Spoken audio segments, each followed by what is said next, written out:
Welcome to United Jews channel.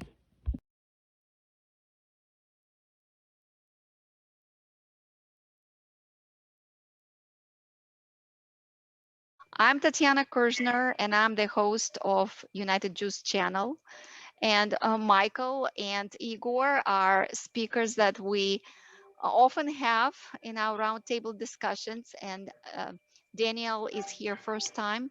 So we are just people in our community who know each other mostly via Facebook.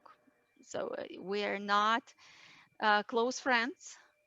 We don't meet on a regular basis. That we mostly talk over here, you know, on Zoom, on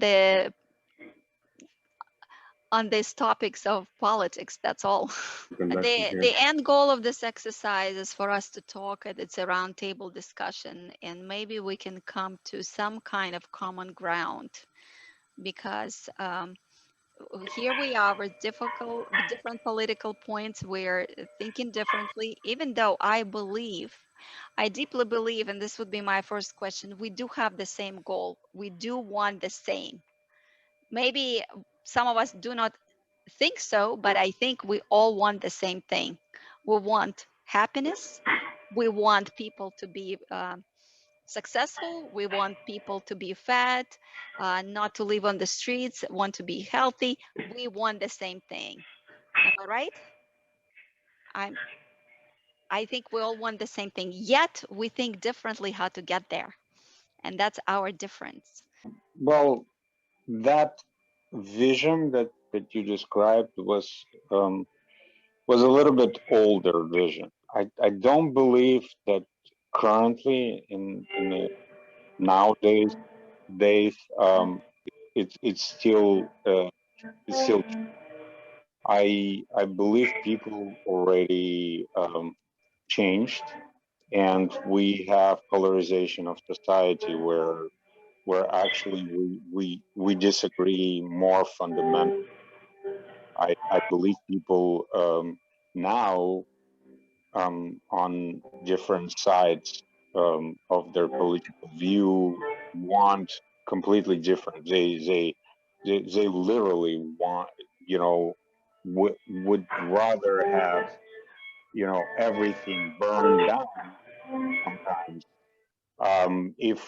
if their way is not taken. If their way, they don't just want, you know, live better and people off the streets. They wanted their way, I believe, and it was in the last election was, you know, very obvious that how it was.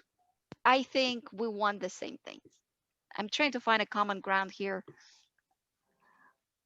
Is there anything that you disagree, Daniel, with the statement that we all want people to live good lives, basically?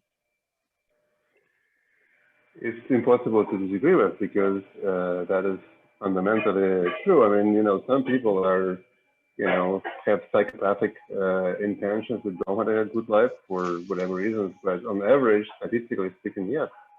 And the Constitution also guarantees the pursuit of happiness for everybody. So everybody is equal to the right to pursue happiness and, you know, do their best to be happy. So this is, you know, something that is a fact, right? So why are we Just to be different? clear, I don't know. I don't know if whether we're different or not. I assume that I'm representing the, you know, progressive forces here, and these two gentlemen are representing the conservative forces, judging by, I'm what always I see trying so to far. have 50-50. The problem is it's just very hard to get people on Zoom who would want to be Well, yeah, if talking. you spend most of your workday on Zoom, then after hours you tend to not. That's Well, not true. always because of that. People are afraid. People are very open writing text, but don't want to be seen on the video. I mean, there are many different reasons, but I'm very thankful, Daniel, to you for coming, first of all. very thankful. And please talk about your map of the world, because we all have different maps here, even though there is one territory. It's a term from NLP, neuro linguistic programming, if you don't know. There is one territory, but we have different maps in mind. So what is your map? Why do you think we are so different, even one? I don't have any map, right? We want the same thing. Well, I don't know Igor or Michael in person, so I will not. I will avoid generalizations, right? And you know, I also have to acknowledge that I have stopped talking to a few people that you know I considered friends over the past 4 years. You know, because of our difference in perception of facts and you know what is right, what is wrong, what is good, what is bad, what is allowed, what is not, what is moral, what is immoral, etc., etc. Right? So I have to tread very carefully because you know I definitely have my opinions, but I expect them to be vastly different from Igor's and Michael's. I think, I guess maybe we can start from where we now and you know how we can go forward versus what was before, right? Um, is that fine? You know. Yeah, that's a great okay? That's a great idea. I am looking for the ways to unite us, actually. And do you have any ideas how we can get united? Well, I'm not a politician, right? I'm you know I'm just a person, right? I know that people unite typically around simple things, right? That just to mention pursuit of happiness, or you know family values, right? Or dogs. We just got a new dog, for example. You know, that's a big joy in our family, a little puppy. So if you see here barking behind me, then you know that's our Zure. Um, but you know, even you know, if we forget about politicians and think about you know what is really good for you know the country. I mean, nobody will say, "Hey, we want a civil disagreement," right? Or we want you know, we consider our political opponents an existential threat, for example, right? So a very common theme on extremes of both left and right that is completely complete denial of opponent's view, right? So it's completely like orthogonal to my universe, right? And that's kind of where we're going with it. I don't believe it's true. I think you know when people talk, right? When people talk in person, which does take some guts, especially when you don't like, you know, what the other person is saying. But still, if you stick with this, like, you know, we're going to try now, we can try to agree on something. It depends what the angle is, right? I mean, we all, I guess, we're all voters. We vote the way we believe it's good for the country and for us. And that's how we affect the change, right? So, but on that's issues, generally my sense.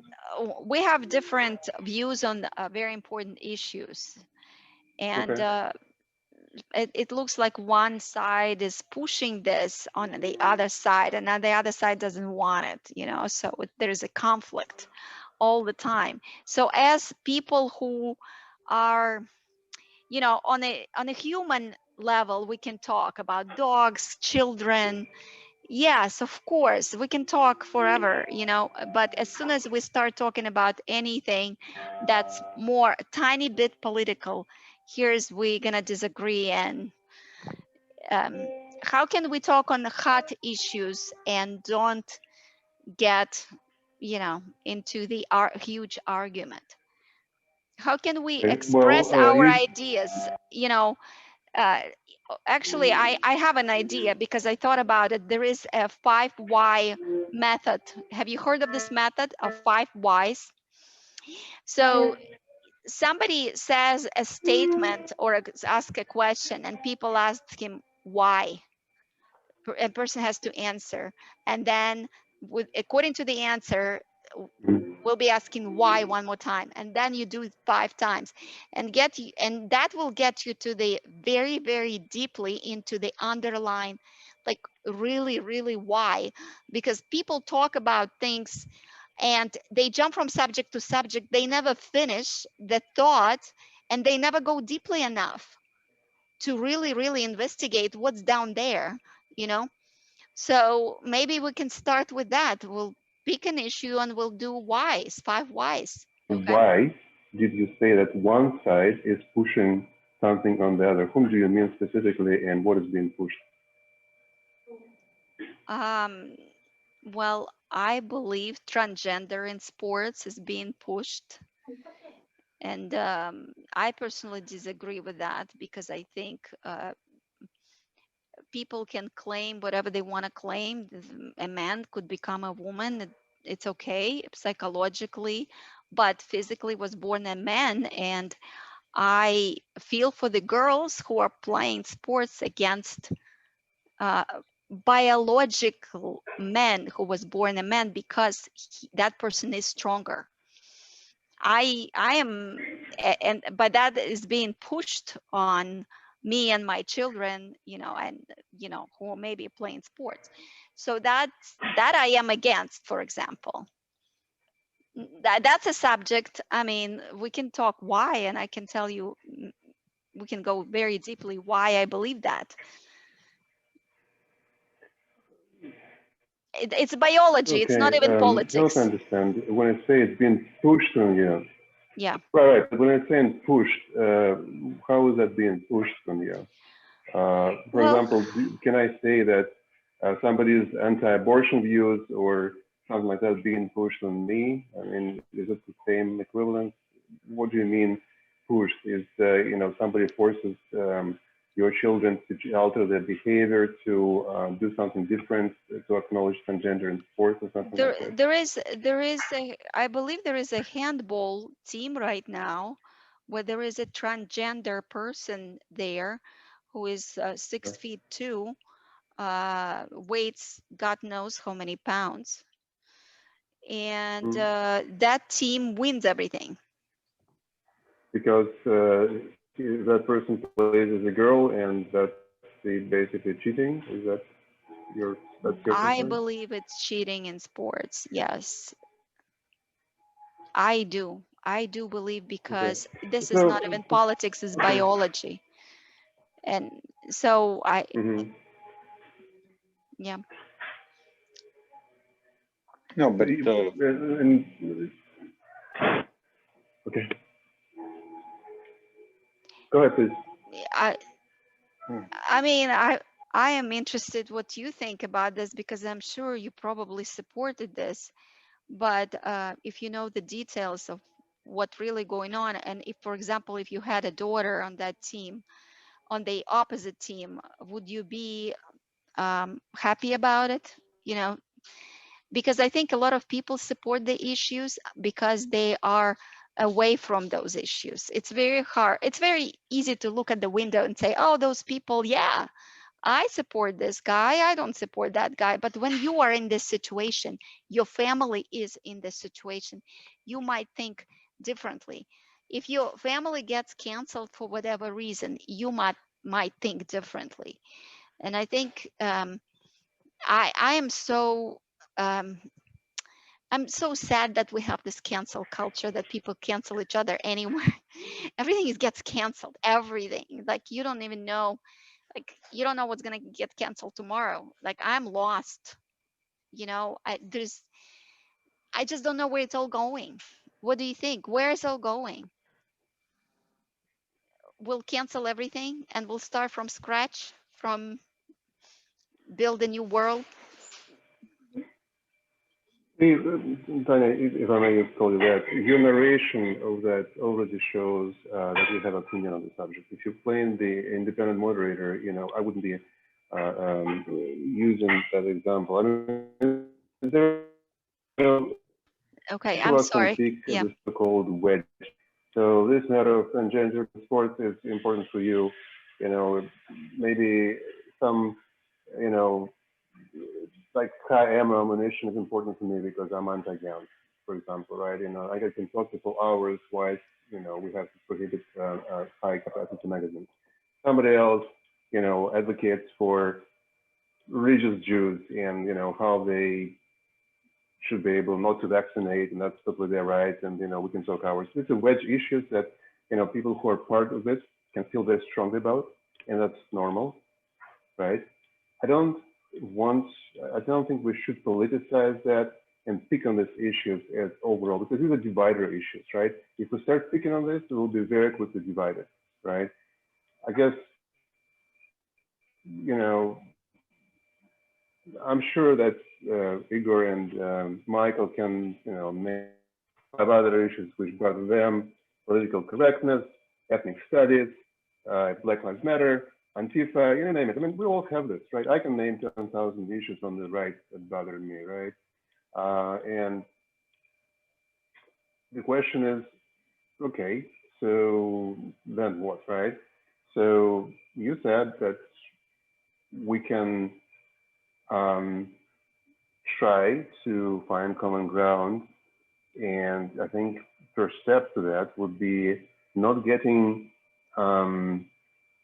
entrenched, right, into these issues, not to start with them, right, but talk about them as a peripheral subject. Does it make sense? I think, Daniel, at this point, saying, I want to hear what you want to talk about, or literally, because we can go round and around.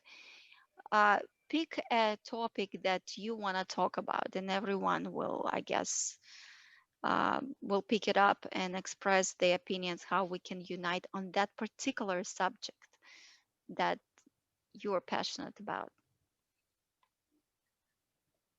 So you want me to suggest a subject for? Yes, I think it would be the best in the interest of time.